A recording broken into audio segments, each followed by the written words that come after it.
Hello, I am Cindy Walton from Asheville, North Carolina. When I'm asked what I do, I tell folks I paint. That's what's important to me. In James Elkin's book, What is Painting?, he describes paint to the painter as our life's blood, a substance so entrancing that it makes it worthwhile to go back to the studio every day. What excites me about painting is the ability to push paint around and get it to behave as I want it to in order to create.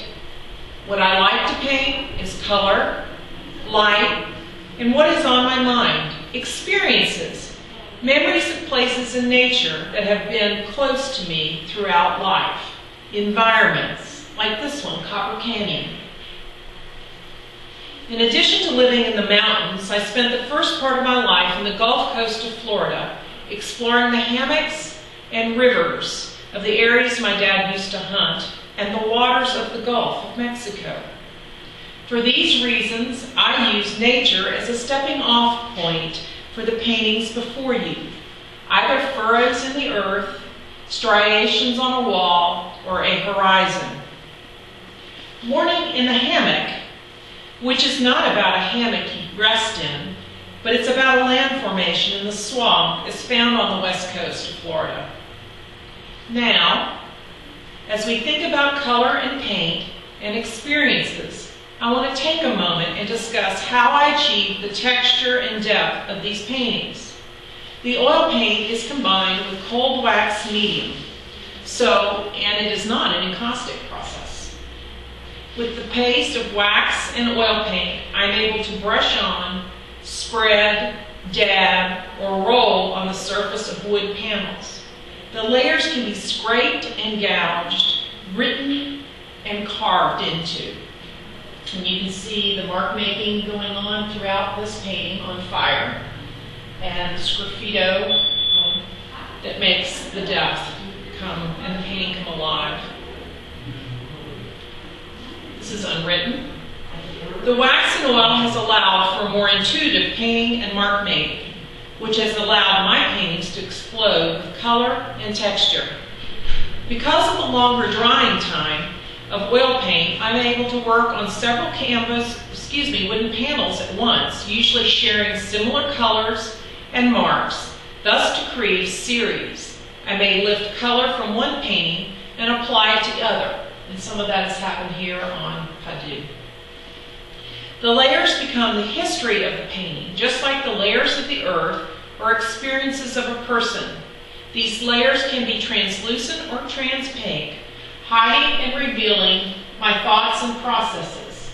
Again, I think this is another one I titled after the hammocks, and you can see the opaque laying on top of the translucent, just that dense, reminds me of the dense vegetation that you have in hammock areas.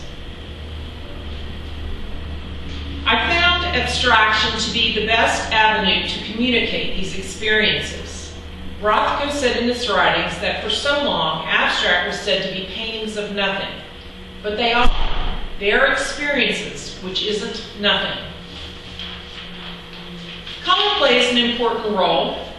Many paintings begin with a color theme.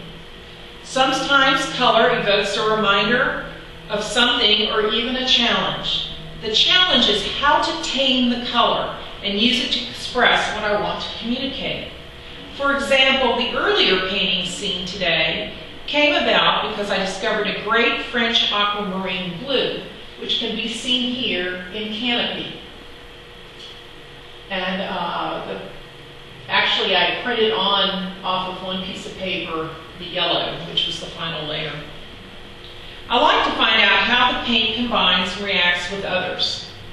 I feel much like the alchemists of old in Elkin's book. Instead of adding this or that to make gold, I've added this or that to make my own concoction, which ends up being my paintings. Most of the titles for my paintings come after the completion of the work, and the inspiration for the words comes then. This is autumnal. And I had to mention how color can be a reminder of places. The right turquoise, the Gulf of Mexico, the perfect red of southern red clay, or the red rocks of northern Mexico. Many of these paintings from here forward have been inspired by red. Red is a very challenging color to work with, and I found a little goes a long way. This is titled, this is Copper Dragonfly, and it's one that was a red painting, but I had to push the red back. And again, here's another one of my quote-unquote red paintings, Amber Morning. And as you can see from the underpaintings, the red comes through, and it allows the yellows to really change. And then the carving and excavation of the lower levels, you've got the different points of color bouncing off of each other. Now I'm back to the water again. This is deep shade. It's a 40 by 60 double panel. It's the largest I've worked with recently in this medium.